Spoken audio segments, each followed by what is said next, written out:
once you get going, I'll take a few shots for you. Yeah, we're starting right now. Okay. Hey, good morning, everybody. My name is Bob Patel with Century 21 Jordan Link. So we are doing a welcome to Rise training today.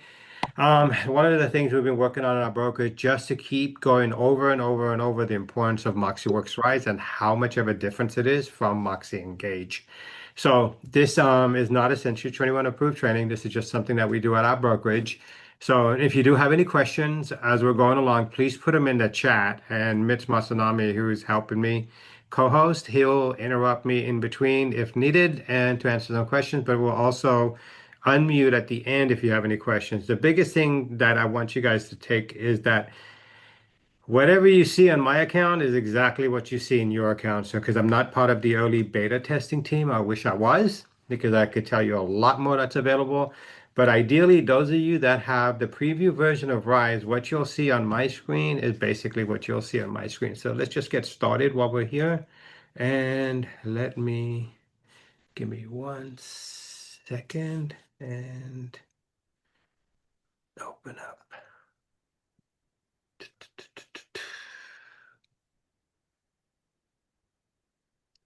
And PDF deck, present, and I am going to share. Okay, you guys all see my screen? It says welcome Yep. to Rise. Love the color scheme. Thank you. Try to do. I was trying to look at those triple colors on the side like they do on Tacomas and stuff and see if we can do it like that for Century 21 because then I'd stripe my truck that color. But you never know. But let's get right into this training here. So, what we're going to talk about first, we're going to go through some slide decks, and trust me, it's not going to be boring. And then we're going to get right into Moxiworks Rise. But this part is super important to understand what is coming and what features are rolling out. So, we're going to talk about what is Rise, what's the difference between Rise and Engage. And there's a huge, huge difference. What you can expect as it's starting to roll out, how you can integrate it into your business. We'll talk about that, how to access and where the training is, and then I'll take you through a test drive. Okay, so hang tight. So Rise was evolving from Engage because there was a lot of feedback given. And you guys can still give feedback on Rise when you're in your Rise account. It says provide feedback because agents wanted something that's faster and they wanted smarter tools. So trust me, Rise is way faster than Engage was ever going to be. The email functionality is way faster. The campaign creation is about 100 times easier to do. So that is why it was coming. So Rise is basically a huge upgrade. So it's a new CRM that was designed for speed. Main thing is speed, ease, and advanced campaign functionality. That was the big one. And in the beta version right now that all of us have access to, you'll know that it is pretty darn fast. So built speed, ease, and better production. So agents, when they get into that platform currently, even though it's not the full version, you can still send individual emails out, create an email, send it out, and you'll realize how fast this thing is. I could literally send an email, probably within 3 seconds, I'll get it in my Gmail inbox. That's how fast it is. The campaign builder is amazingly smooth. Me and Mitch were playing around with it, and it's so easy to do. The Very. biggest thing with the email campaign, smoother campaign builder is you just got to learn how to put the emails together to include in the campaigns. And even that has gotten easier by the new drag and drop tools that are on the builder.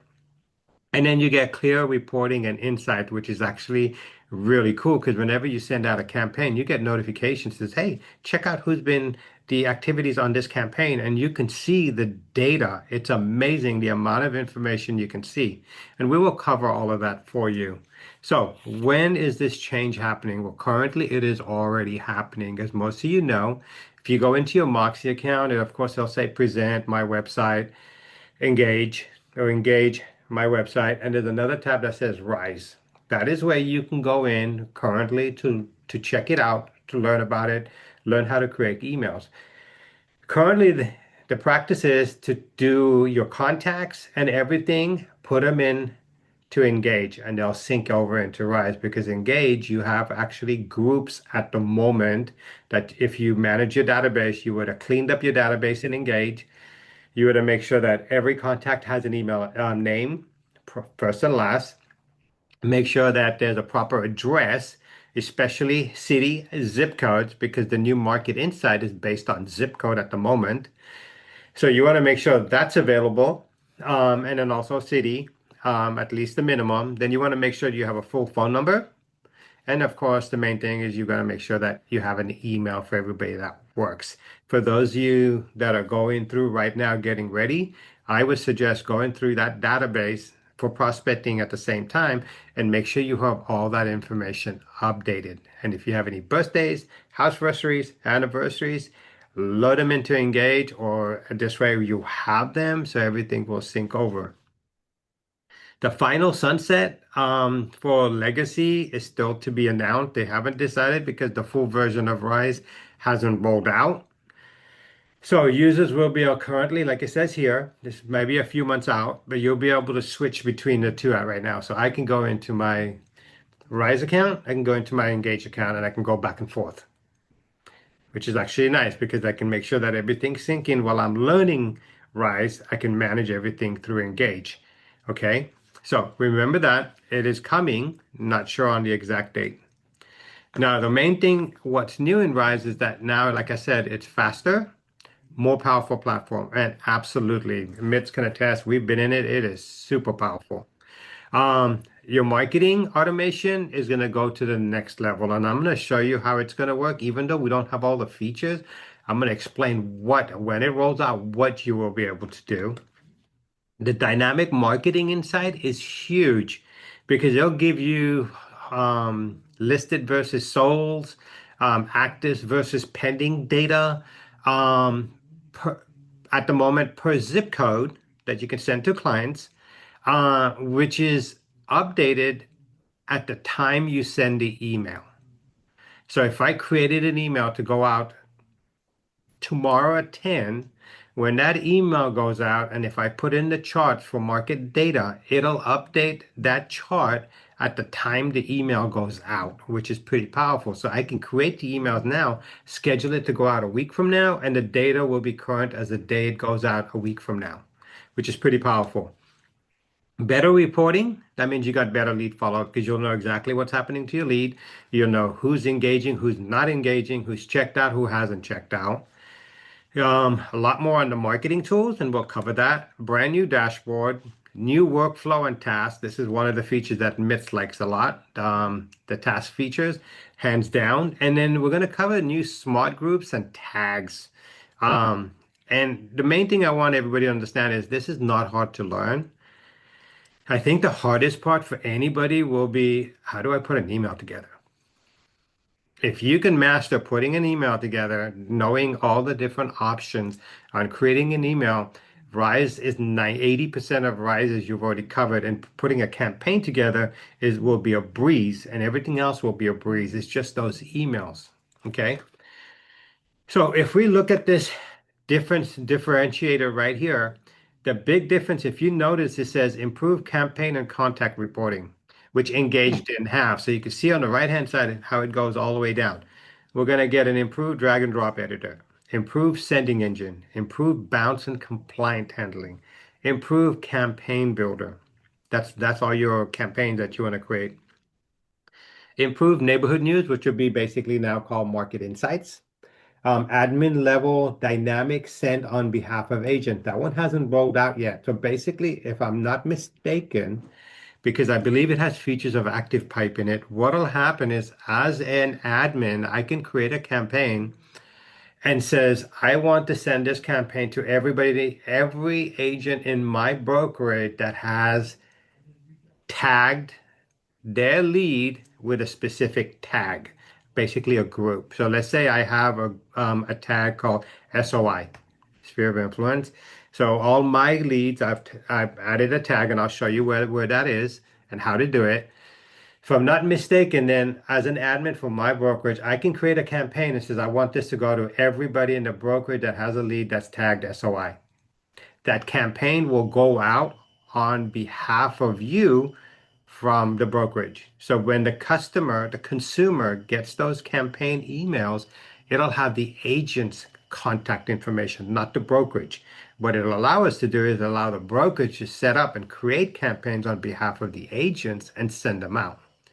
Now, I'll get you more information, or we'll learn more once it rolls out, what's specific and how do you have to tag your leads to be able to take advantage. But that is huge for a brokerage to provide that service and says, hey, I just created for sale by owner or first-time home buyer campaign or downsizing campaign for the senior communities, and they can send it out. We'll get more information when that is available. So when we do that, we'll have admin level reporting for those brokerages that are going to take advantage. Social content sharing, that means whatever you're creating, you can share it to social media. Right now, the only option that me and Mitch saw in there was Facebook to connect your Facebook account. Okay. Then you're going to have multiple property panel option. Absolutely. And that is available when we create an email, and I'll show you how that works. High value up and coming contact opportunities. Yep. Behavioral triggered campaigns. So basically that'll be in there. So basically what that means is let's say you send an email that has a link to your website in the email. Then when that email goes out to a client and this functionality is full blown, if your client clicks on that link, you can tell it if anybody clicks a link on this particular link, send them another email automatically. So if I was to send an email, let's say Mitch sent me an email, and I'm like, oh, let me visit Mitz's website. I click on that link. It'll take me to Mitz's website because I'm the customer. But then I can tell it within 30 minutes, send the customer the email. So then I'll get an email from Mitz thanking me for looking at my email or checking out my email. And if there's any further information, I can, however you want to draft a secondary email. So it's kind of cool. So when the client does certain things, on an email, it'll trigger automatically to do something that you ask it to do, which is actually pretty cool. Very cool. We'll get more information as it rolls out, of course. Recurring campaigns, yes, you could tell it that, hey, I want this campaign to go out every 30 days. You can just set it and forget it. Dynamic email insights and charts, yep, that's coming. Personalized listing automation is coming. So you could decide you have a group of 200 people or 300 people, and every time you get a new listing, send it out. It'll automatically send it out. Personalized content automation, you can automate that. And then advanced behavioral contact reporting, have no idea what that is. So don't quote me on that, but we'll figure it out as we go along. So difference, like I said, in Engage versus Rise. If you look on the right-hand side, campaigns are a lot different. And we're going to go through and create a campaign. And I'm going to show you how easy it is once you create an email. Because literally, when Mitch and I were doing it, I created 4 emails using a GPT that I created, and I'll share it with you. And it was designed specifically to help Century 21 agents create campaigns. That is it. And it'll create them if I need a campaign for um, first-time home buyers in Fresno, California, need 5. It'll create the campaigns for you, which is actually pretty cool. And then use that to create the emails. But like I said, you have a visual builder, market insights, landing pages, charts, content automation, listing automation, and the list goes on and on. Then the other difference is the behavioral campaigns, and we're going to cover that. Recurring drip, personalized listing updates, and the visual builder, of course.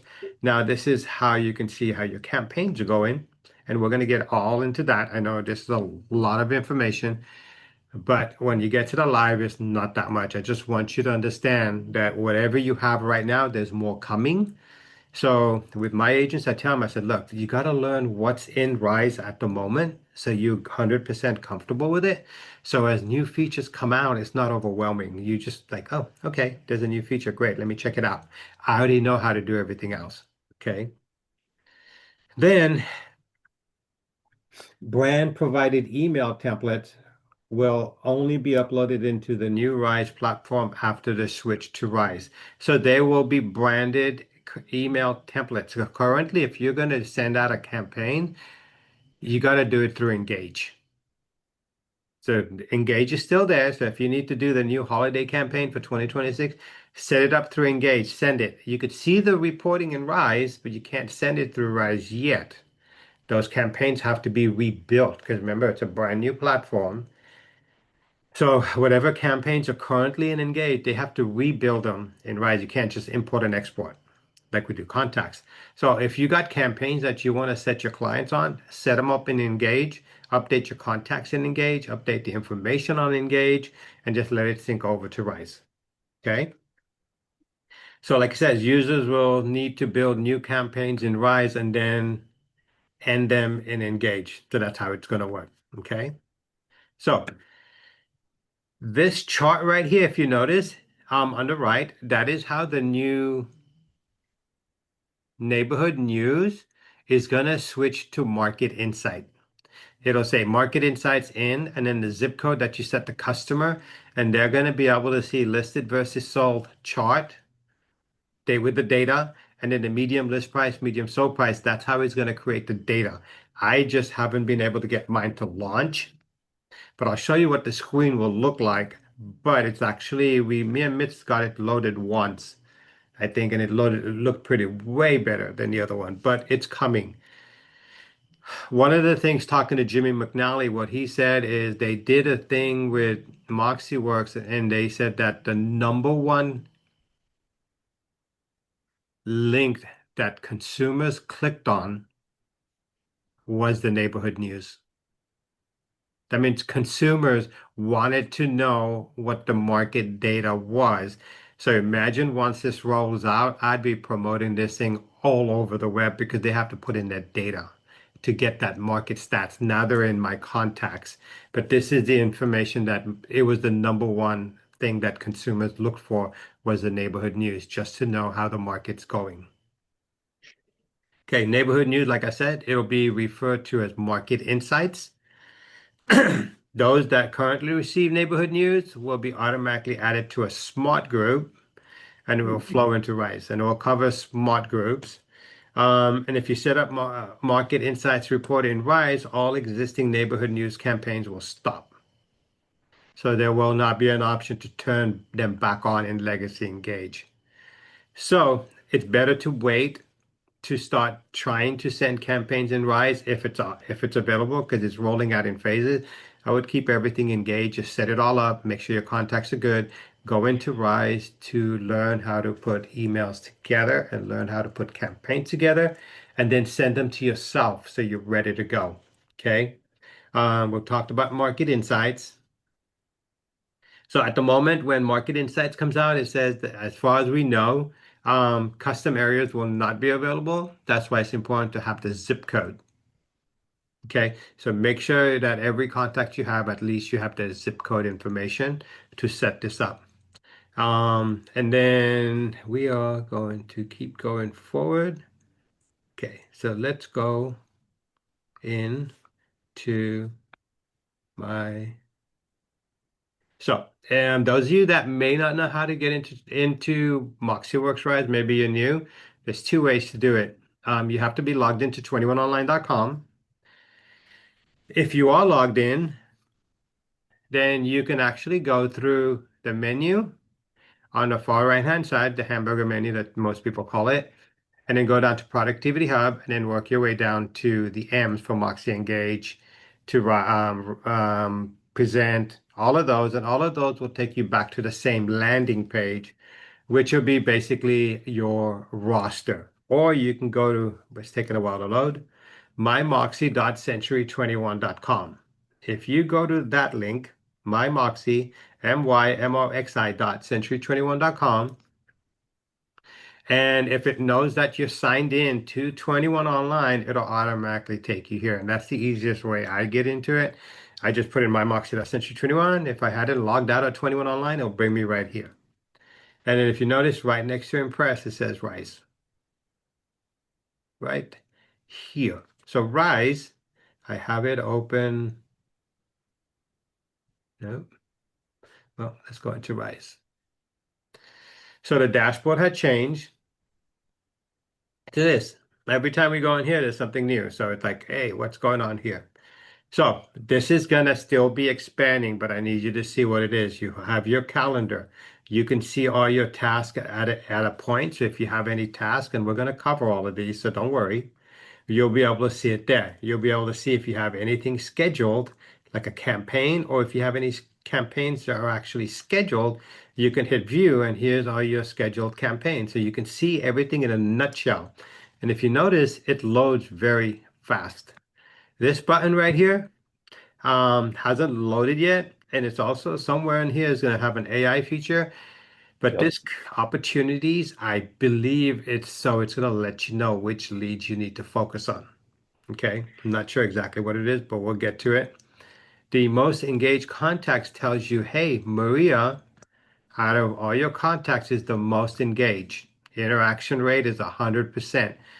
So the email campaign that I sent her, she's viewed it 2 times and interacted 12 times. I can click on that information and says, oh, so she opened up my email on the 28th and then she opened it on the 2nd and viewed it once. Nice, at least. And she's a new agent. So I'm like, great. So when she calls me, I know that she's been doing her due diligence and learning because that's an email that I sent her. Welcome to Century 21. Here's how you log into 21 Online. Here's how you log into Zip Forms. Here's the links to the training videos for Present, Engage, Rise. So what I did is I created an email in Moxie Rise and I send it out as a campaign to every time we get a new lead so I can track when they're logging in. But then if you go to, I can call if I'm on a mobile phone. I can email her on a mobile phone, or I can view. If I hit view, it's going to show me her information. There's Maria. Timeline. So she's been getting all of these campaigns. She's been interacting. And see, holiday campaign, Valentine's, Ramadan. So, okay, she's been getting it. She doesn't have any listing, so I can't get any listing interaction from her. Under communications, I can say, yeah, you know what? I want her to be subscribed. And some of you may have clients like, I don't need my clients to get anything, but I want them in the system. Maybe I just want them to get the holiday campaigns and nothing else. Well, you could turn these off. So you could decide, you know what? Let me turn this off and manually, let me turn it on. I can manually decide for Maria, I don't need her to get listing announcements and any marketing stuff, but I wanted to get market insights when it comes. So this is where you can turn on and off on emails. And then property preference, if Maria was a lead, a customer, you can come in here and says, okay, this is what she is looking for. She is in 93291 and yep, she is looking for a house. Great. And you put in all this information. So this way you keep a track of what this person that you have is looking for as a customer, which is actually pretty new. So I'm going to cancel that. I'm going to go back to the dashboard. Then, of course, she's been interacting the most engaged. Then down here it says finish campaign. So it tells me that, hey, new agent Dalia Arredondo, who's out of our Bakersfield office. I sent it to her. She hasn't viewed it yet and she hasn't interacted. So that will be a point where I'm gonna have to reach out and says, hey, sent you an email regarding all your accounts and I can view the report. So when you send a campaign, look at the information it gives you. It says, hey, send rate. Great, it went. She hasn't viewed it. She hasn't clicked on anything in the email. So that means there are no data. Views, it would have had information in here, how many times she viewed and how many times she's been checking out that same email, but she hasn't been doing it. Interaction would have told me, did she click on any links? Did she interact with any information regarding contacts or anything? Nothing. And even metrics, there's nothing. It doesn't tell me anything because it doesn't say. And I'm going to show you what the campaigns look like on an active one. And then this listing interaction, I'm not sure how that's going to work because, of course, for me, it's going to be a little hard because I don't have any listings. So when that part rolls out, we're going to have Mitch practice so he can get on a training and explain that one. So this is your dashboard. You can send feedback here. You got little notifications here that tells you what's happening. New campaign report available, new campaign finished, new campaign report available. Great. So I can keep a track of that. And then there's a question mark on the top right-hand corner. It says, hey, there's an assistant. I can have a virtual conversation with a virtual assistant. So MoxiBot regarding Moxiworks Rise. So you can use that feature too. Pictures, go here. So what happens is when you're uploading pictures, it's going to be hard because after a while you get so many photos like, oh my God, where do I find this information? I uploaded it and most of you will go through and scroll and scroll and try to find pictures. So this engine is actually pretty neat because what you do is when you upload an image, you can drag and drop it or go browse. And I am going to go browse and I am going to find, hopefully I have an image on here that is for the seniors, Tacoma. Uh, well, you know what? Let me open this one. Boom. So I just grabbed a random image. Now what it did is the file name was CA Taco for Tacoma.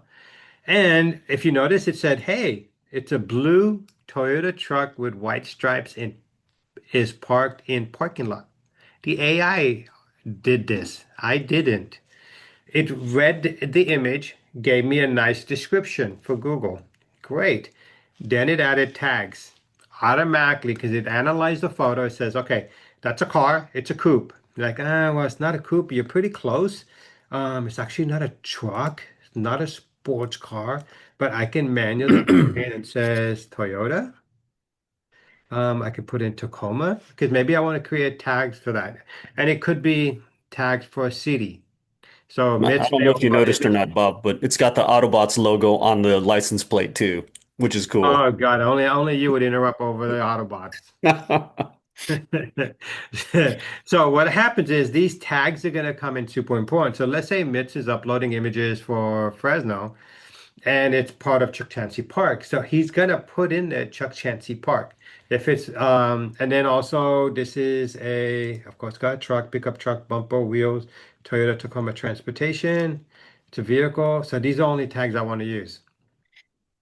So what happens is later on when you're creating campaigns and emails and you need a picture, you can say truck, and I'll show you every picture that you tagged truck.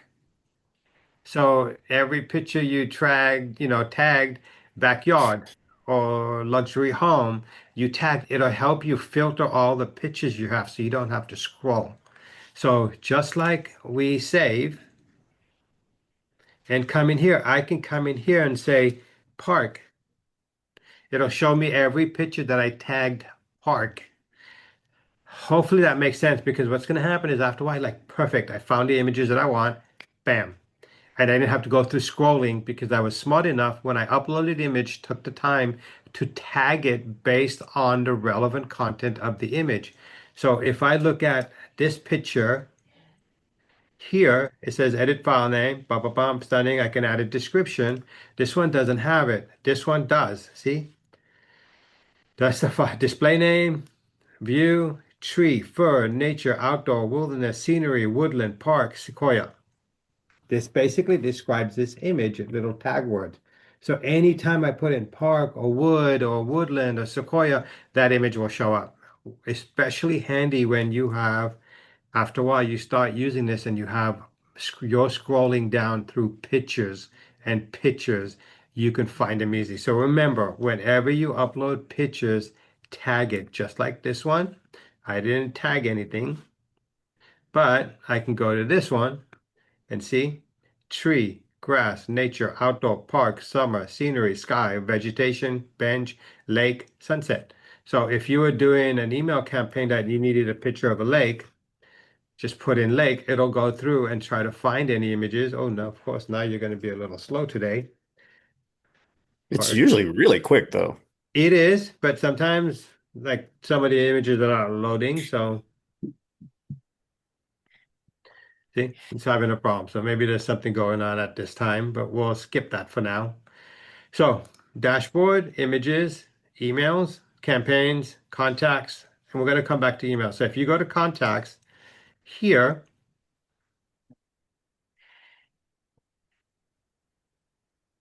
of course, when we have training, we just have some slow time. It was working fine earlier. There you go. So now here's all the contacts. I can decide I want to go through Bob Patel and it'll find me. I need C21 Tech Manager. Here we go. I can open it up and I could just make sure that, okay, I got his first name, last name, email, mobile phone number. I have his zip code right here. This is his Insight zip code. That's not necessarily where he lives. He's potentially looking to get information, market data on that zip code because maybe he's looking to move to that zip code. Does that make sense? So that's a different. This is his home zip code. This is his house. This is the insight. Where does he want information regarding market data? What zip codes? And you can add multiple zip codes. 932. Maybe he also wants to move to Tulare. So I can add multiple insight areas. Then tags, when you create a campaign and says, hey, I want to send it to everybody that has a tag C21JL. So I created that tag for every agent as we start hiring new agents and I send them an email through Moxiworks. I add them as a contact and I tag them C21JL, which is mean Century 21 Jordan Link. I mean, they're one of my agents. So then when the campaigns roll out, guess what? I can create an email, select the tag C21JL, and every agent or every person that's been tagged that will get that email. So you have, and then also Century 21. I can say, well, he also, this is for training, used to work at Visalia Unified. So great. Okay. Because if there might be a campaign that I want to send up for school teachers or anybody in the education industry, I can select that tag and he'll also get this email. So basically think of tags as multiple groups. Okay. And there's a campaign subscription. He's also a buyer. So this is what you put in this information. Right here, you decide are they a buyer or a seller. Simple as that. I recommend that if somebody gets a brand new lead, do not add either one of these until you know if they're a buyer or a seller, because you don't know. And especially here, once you put them as in a lead, nurture, home warm, you can't undo it. You can't, oh, let me unselect the work stage floor because I already selected it.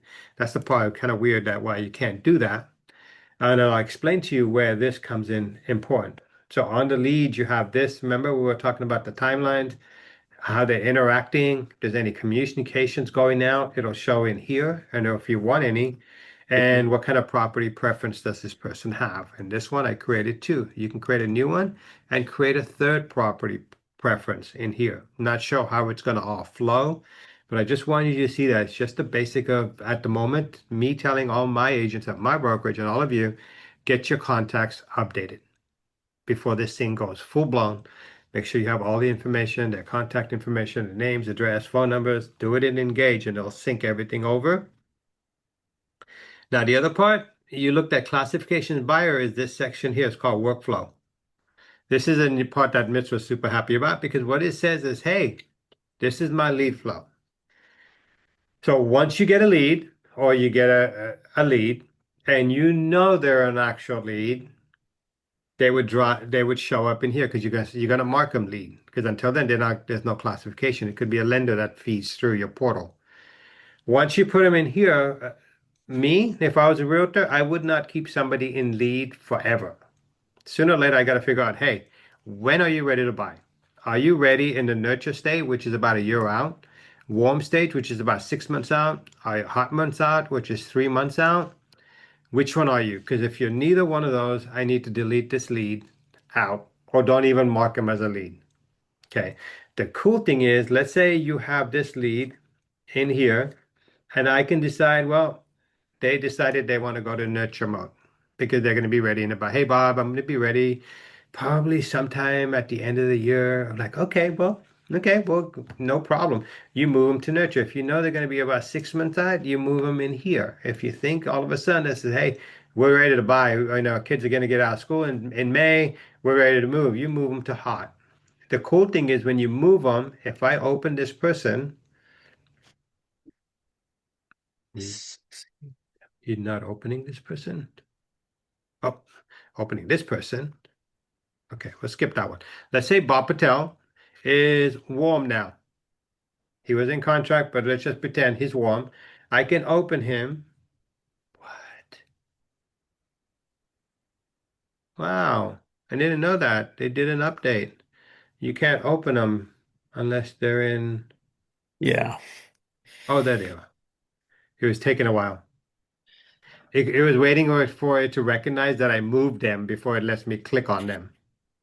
Okay, so Bob Patel, he's in buyer mode. See, he's a buyer. He's in nurture mode. So if I look at the contact information, it shows nurture right here. If I switch him to hot, great, and go back to workflow, and of course save, go back to workflow. Now he's switched over to hot. So what happens is when you move a lead through this pipeline, it updates it on his profile, what stage they're at. One of the cool things, Mitch and I were talking as a real estate agent, or if I was a realtor, I knew this is my pipeline. Post close, in contract, money. This will be 90 days out money. Warm, 6 months out money. And then if you have nobody in lead, nurture, warm, then you got no money coming in the next year. So it's kind of cool how you can do that. And then you also have this tab that says task. that's the one I like the most. Yeah, if hopefully it loads. Of course. Oh, there it is, Yeah, or you know was. how it is. When we do training, it all happens. Uh-huh. So there you go, task. So basically what it is, I can create a new task and say this is going to be for Bob Patel. Okay, that email address. Um, and I'm not worried about buyer seller workflow, but I need to call him tomorrow, 9 a.m. Yeah, that's very convenient. Okay. And then follow up.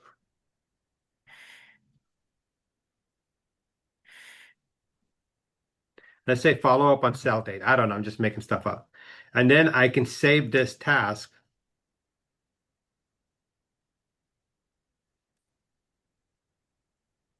There you go. See, right here, down at the bottom. I like the simplicity because now I got things I got to do. If for some reason, let's say Bob calls me and says, "Hey, I'm not going to be able to have a call tomorrow," I can put it on hold and say, "Client called, we'll reschedule next week." So I'm adding a note for myself. Or if I finish this, I can say, well, it's completed. And I can move it over to the complete. That means my tasks that I scheduled for my business, these are all the completed. Those are on hold, or these are the ones that I have to still work on. So it's actually, yeah, it's simple, but sometimes that's not a bad thing. This is an overview of all your business. Do you have any questions in the chat at all? If I There was can just a go in and couple, but I think I answered a lot of them. It's just, are you allowed to make changes to the tasks and things like that? So pretty general. got But it. yeah, it really does. The task thing, it's all done in chronological order too. So if you change the dates, it will reassign them in the correct order. And you know me, I listen to Bob. I do whatever Bob tells me. So Bob's actually in my list, and I have things that are in there for Bob. I have there things for my clients. I have things in there for the office, and all I do is start at the top and start trying to complete them as I go down. If things need to change, and put them in the hold, and reassign them later, put them back. It's genius. It's actually quite smart for them to create something like that. Yeah, because especially with Audrey Pearson is December 25th, which was an old one. And of course, Hmm. like I said, mine's a training account. So I'm going to switch hers to maybe March 18th at 8:30 There because you that's go. what she wants to do. And I can add notes in here and then update. Hmm. Now, Aubrey Pearson is now scheduled for March 18th as a task. So we're going to let it finish savings. Baby, come on. Yeah, I It's host. had a had a really good client that has a really custom home, and they're having knee surgery and neck surgery this month. And my rise went down, and I couldn't remember when their surgeries were going to be over. Finally, they got it back up, so now I'm able to reschedule my calls, when to call them, when to see how they're feeling, so that they can downsize into a smaller house. Right. So just nice to have all those notes and remember what those conversations were going on. Right. And see, if you notice, Audrey Pearson is at the bottom of the list because she's not due until March 18th. Cool. So it's really cool. And like I said, you put on people a hold, unhold them, and just update when that conversation needs to happen. And then once you finish it, move it over. It's as simple as you can make it without overthinking it. Okay. And the overview, like I said, is super important because right here I could tell how much business I have going at the moment. If I keep this pace, I know I'm guaranteed potentially the warm, hot, and in contract. Yep. Not guaranteed on nurture because I don't have anything. Not guaranteed on the leads until I can move them and say, yep, they're going into a warm status. And then you move them over. But if you notice right here, it says Audrey Pearson will now receive a warm stage campaign because I put her into warm.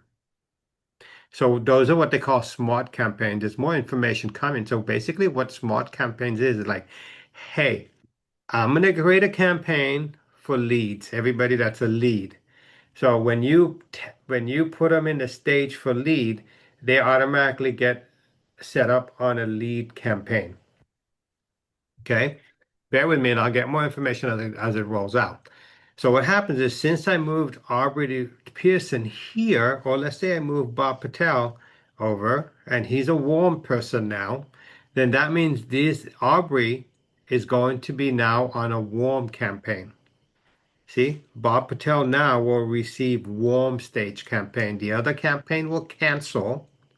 He'll be on a warm campaign. If I move Bob Patel over to hot, the warm campaigns will stop and it'll trigger the hot campaigns because the content is different for people that are hot compared to people that are warm.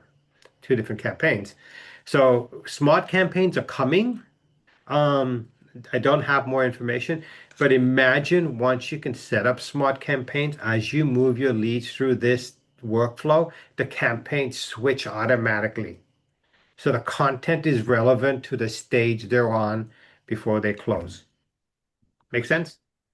Totally. Okay, let's go to emails. So this is what the emails look like. As you can tell, I started the holiday campaign. Boom, boom, boom, boom, and there they are basically the whole bunch going out because went into engage and started the holiday campaign. But the last one that went out was, let's say, oh, Valentine's Day. holidays, Thanksgiving, holiday 2026. Let me make sure about it. No, was it Valentine's?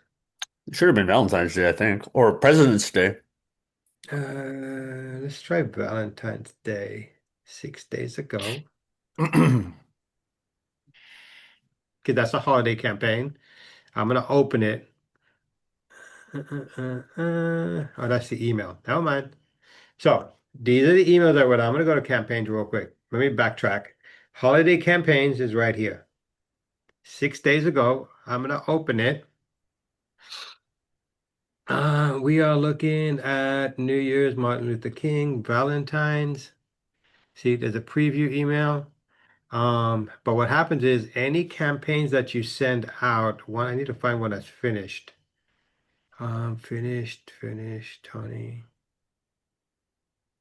Quantum Send 2026. Come on. View report. That's not the one I want. Well, we'll go back to it. Let me go to email. Biggest thing for everybody is learning how to create an email. So if you go top right hand corner, start practicing because you can delete them. Create an email. You can figure out a layout. And basically, this is just how it's laid out, especially your footer. It really doesn't matter which one you pick because once you pick a specific layout, you're going to pick it all the time. So I'm going to pick Canva 2020. I'm going to go next. You're going to give it a name, and this name is not the subject line that goes to a customer. This is for your reference. Okay, so let's say I'm going to create 5 emails to use part of a campaign. So this could be SOI1, and then another one would be SOI2. So I know this is the first email, the second email, the third email, the fourth email, and the first email. So I'm just going to say, I'm going to call this test email February 2026. Okay. I'm gonna hit done. This is just for my reference. So like I said, I'm not gonna, it's not anything that a customer will see. This is the subject line is what'll go out to the consumer. And then you decide this is a marketing email, so you can keep them a little bit more organized, whether it's going to be a listing announcement, market insight, or just marketing. Okay. Notice this is basically the base layout right here. Logo is right here. One thing that I need you guys to do is go into these and play with them. Click on the logo and it says, huh, I have an option for a photo or a link. That means if somebody clicks on that picture, take them somewhere. So like, nope, I don't want to link it. What's a picture? Picture. Let's see how fast it opens. This one. And that's the same logo. So that's how it loads pretty fast. If I go edit, it says, what do you want? If you notice here, set image size is 200. So if I increase it to 400 and say continue, now it's double the size here. If I hit edit again, that can says, well, I want you to be center aligned. Okay, let me do that, see what happens. Huh, okay, center aligned. Perfect. If I hit edit again, what's this padding? Padding is the little frame at the end, how much padding it has towards the edges. But you could also decide, well, center aligned, I want a background color. Huh, okay, what background? Gold. Okay, continue. It added a background color because the logo is gold, so you ain't gonna see it. So we're going to switch this out, go back to edit, switch the background color to, let's say, black. I'm going to switch it to black. Once you learn how to do the options on this, which is a image, on the far right-hand side, it says text, images, 1, 2, 3, or 4. You'll be able to do it for every image that you add once you understand those little nuances. And that's what I've been trying to get everybody to go in and practice.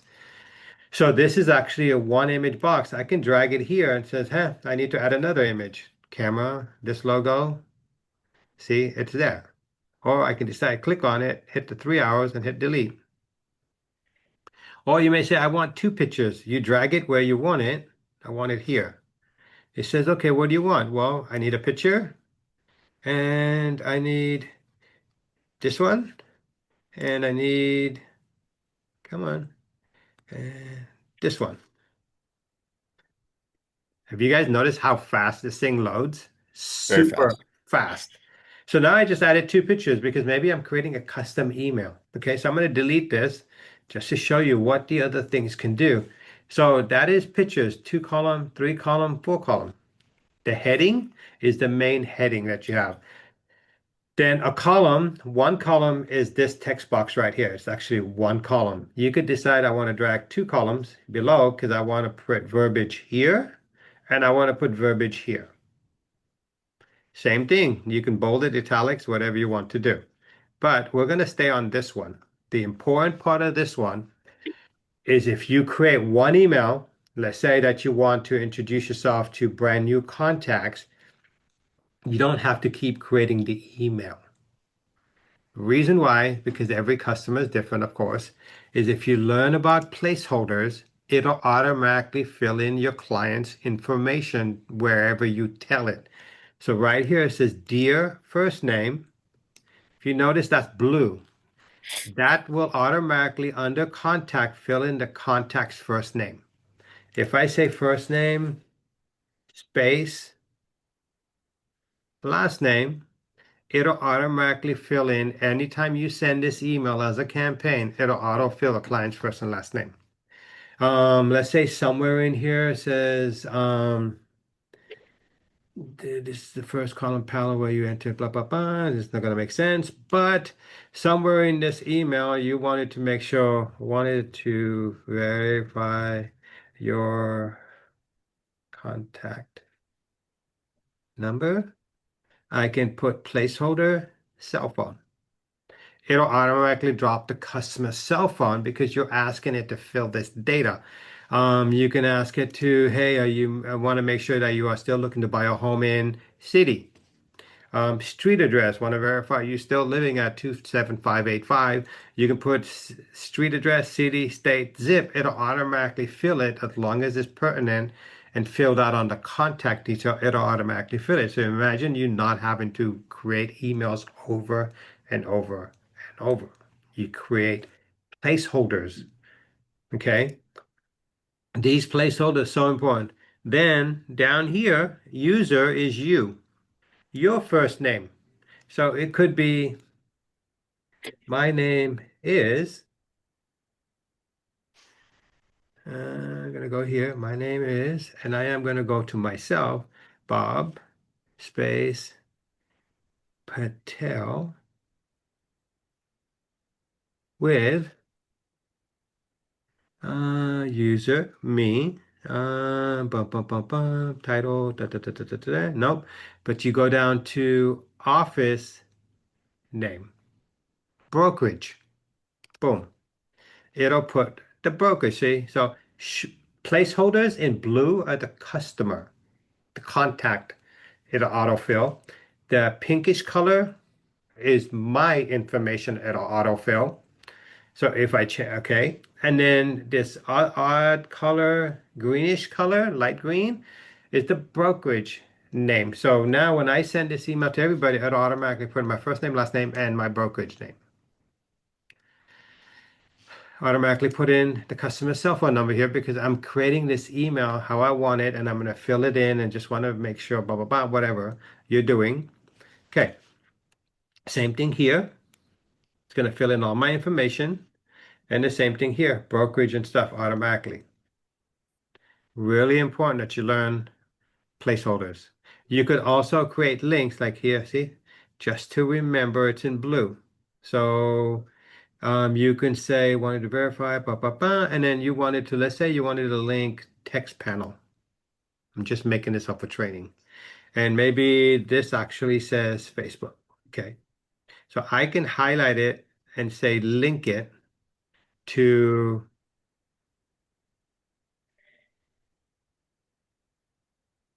my Facebook URL.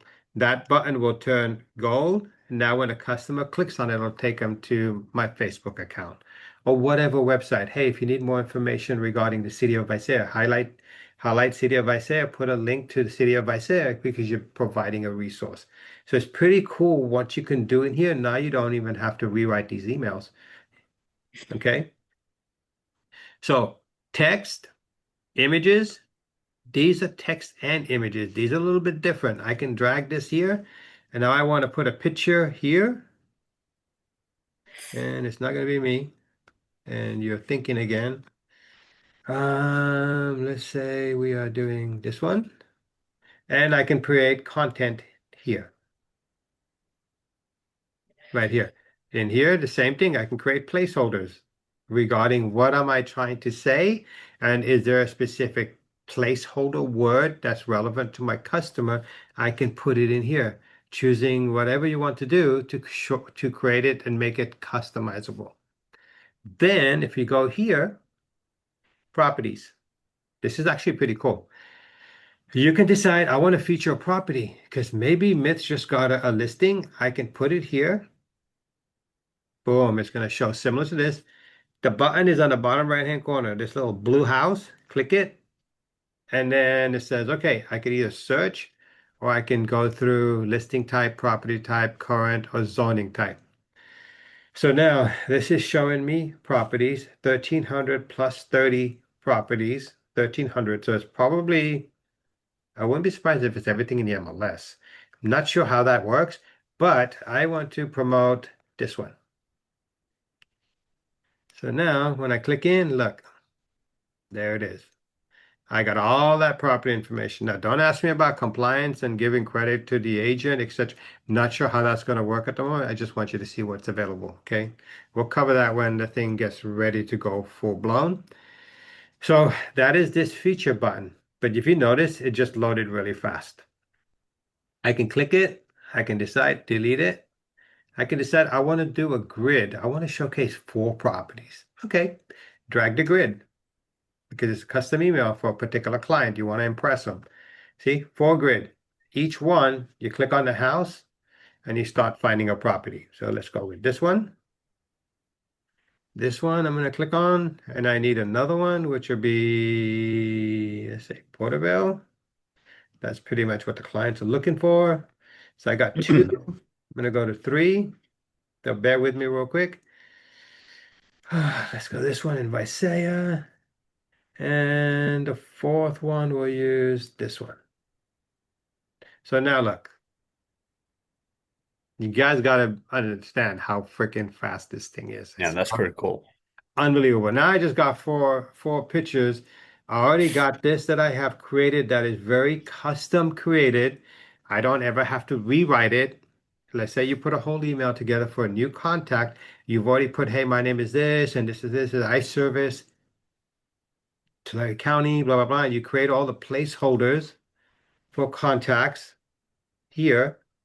See, city, state, zip, etc. You rewrite this, and maybe the only thing you do is go find four properties that the customer would like, and then you hit save and then send it as a campaign because you've already rewritten all of this with placeholders.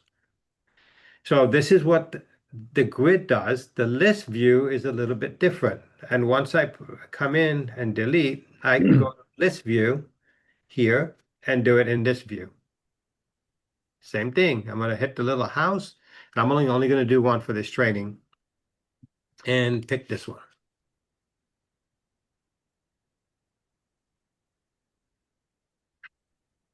You can do it. There you go. See? Done.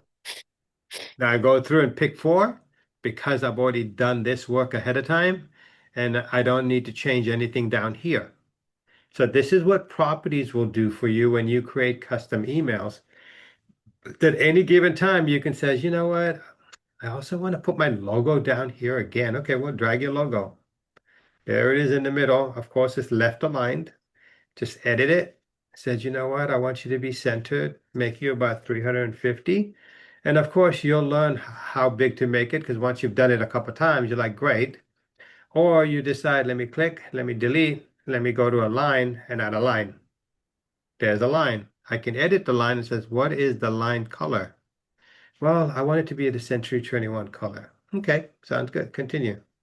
It's got a slight gold color. You can click, edit it again, and says, well, I want it to be about two thickness. Continue. Now it's about two thickness. But once you've done it once on a line, it's the same way you do it every time. That's the main thing I've been trying to get people to understand. Start learning how to put an email because once you understand what all of these boxes do, you'll be able to create so much custom content. So let's say this email is complete because of time, and I'm going to save this and oh, subject line. Um,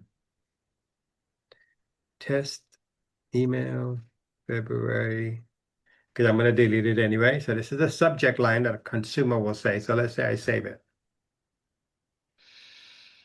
Boom. And back. There it is right here. That's an email.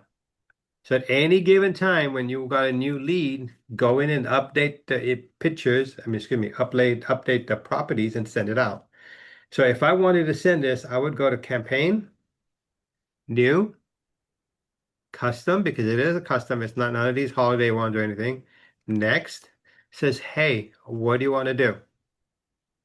I need to start a start point, and I want it when I hit start. When I hit start on the top right-hand corner, it goes. Or I can say, I need this email to go out tomorrow morning at 10 a.m. Okay, starting at 10, what is you want to do? I want to send an email. And the email that I want to send, it's called test email 2025, and I hit start. But see, right now it won't let me because I haven't picked any contacts. I can decide everybody in my database, or I can browse by tag. Remember, I told you about tags, and I want to find everybody that is tagged C21 Jordan Link, 30 people. I can apply, and when I hit start, this email will go to all 30. Simple as that. Now, let's say this can't, but of course, one thing that you want to do when you do it says, okay, this is a buyer brand, it's a product, let's say it's a product team, and you got to make sure you name it right here. I am going to, so I don't do it by accident. Um, Undo tags, tech manager.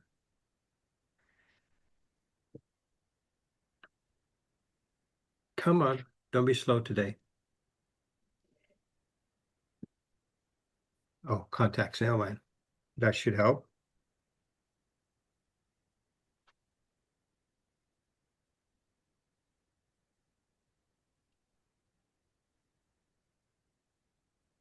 You're being a little difficult today.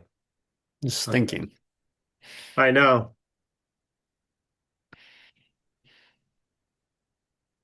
I'll just blame it on the snow in the mountains. But technically, I would pick the person in here. So I'm gonna rem at least I remove all the tags, get them out of there. Yeah, that was gone. Agents. No, I'm not gonna try to find myself. So this is where you would give it the name, so you know that hey, this campaign went to Bob Patel. Um, so you keep a track of it in the campaign section, which is super important. This email right here, when you create it for a new person, let's say you already sent one out, you love the email, you set it up, and now this is supposed to go to Mitz, not Bob. I can go in and hit the pencil mark, and it doesn't matter who it's going to. Because remember, you put in placeholders, but you can hit the pencil mark, edit the email, because maybe you want to change the verbiage, save it, and then send it out. But the changes that you make will become your new email. Hopefully that makes sense. So when you hit edit, it's the same as opening the email and the updating the content. Boom. But this placeholder is so vital to never have to, once you've created this, basically all you have to do is now this is going for mid. So I'm going to click this box. I am going to edit and I got everything else. But what I need to do is hit this house, Excuse me. ch change the properties. What happened? Nothing? Financial section went away, Charlie, for now. Yeah, I know we had it. So basically I can edit this. I can save it, the new properties, go back, and now start it. So basically, I've got the email done. Everything's done. The only thing is the properties. I can edit the properties from here, save it, go back, and now that'll be the new email with those properties. But it's as simple as just updating it here, changing out the four properties. But the reporting is the most important. But I wish I could show you a campaign. Let me pause this campaign and holiday. No, it's not letting me see that holiday campaign. God, I wanted to see draft finished. I need you guys to see this one. No. Who did I send an email to?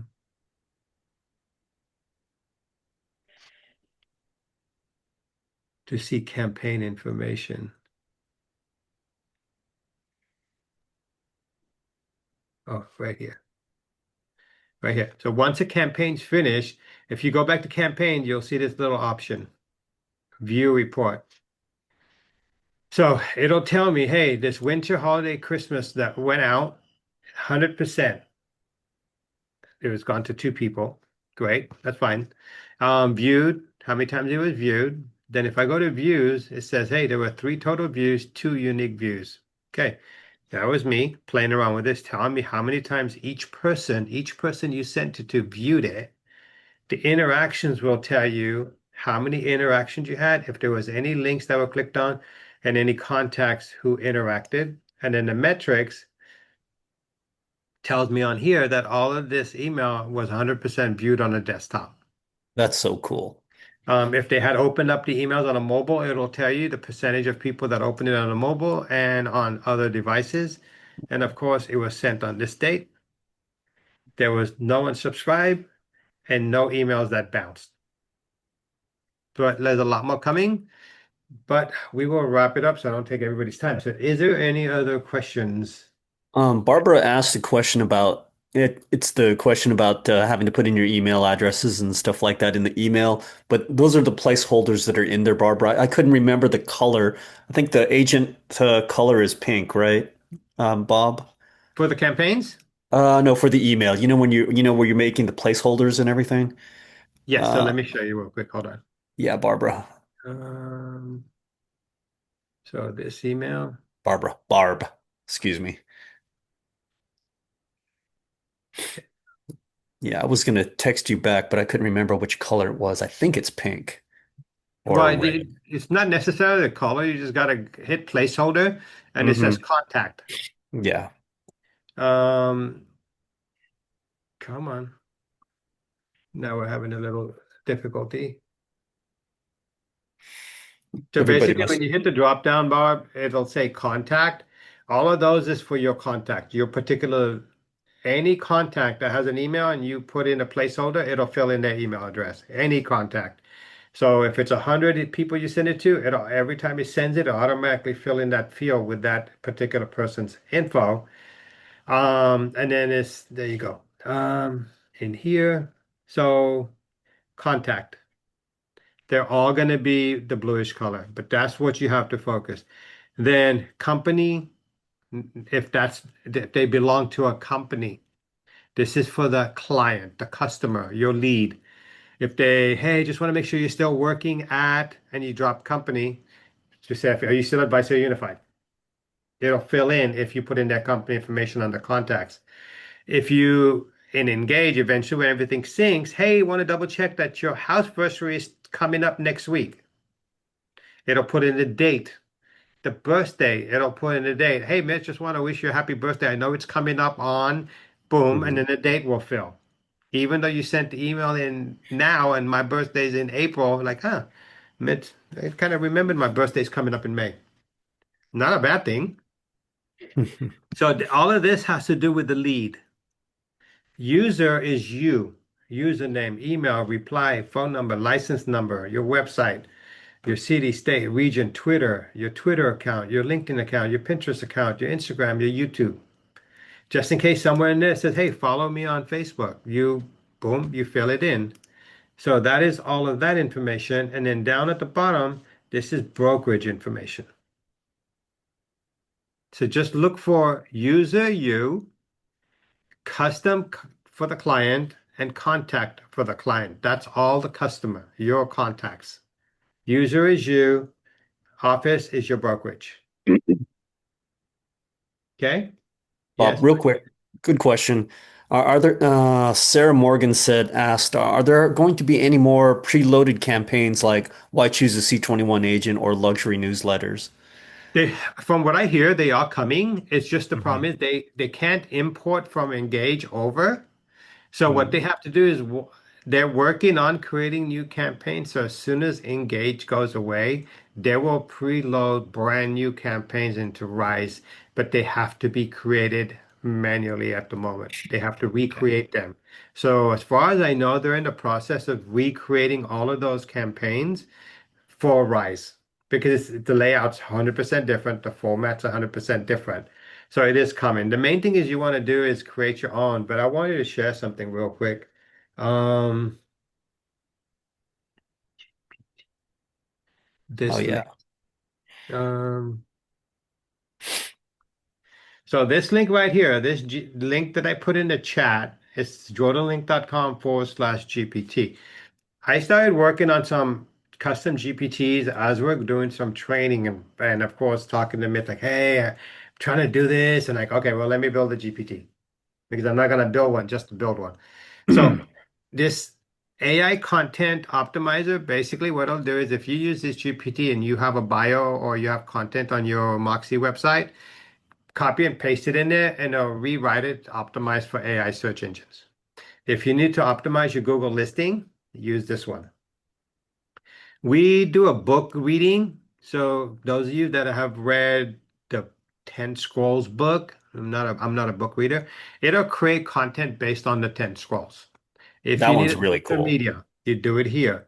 This is the one I wanted to go over. So right now we're in a book called Just One More. This will create content in a fashion that'll say, what if we just tried just one more? And Hmm. it's unique. I'm telling you guys, it's phenomenal what it does. But this one, if you're looking to create campaigns, click on that GPT. It says, hey, create an email campaign for first-time homebuyers. I want a seller email sequence to get, okay, seller sequence. You do it because you're looking for sellers. It's going to ask you for this information. Give it that information and it'll create a campaign. You could tell it, create me 5 emails over the next 2 months. It'll create the campaigns for you. Just study them, read them, put them into your Moxie and Rise as seller campaign 1, seller campaign 2, seller campaign 3. Label them that way and then set them up as a campaign and then blast them out. So give this a try. If it works, let me know how you guys like it. But if there's no other questions, we're going to close up the training. Everything good, Mitz? I think that's it. Okay, so if anybody needs any future help, most of you pretty much can get a hold of me. So let me know. And you guys have an amazing week. All right. Thanks, Bob. You're welcome.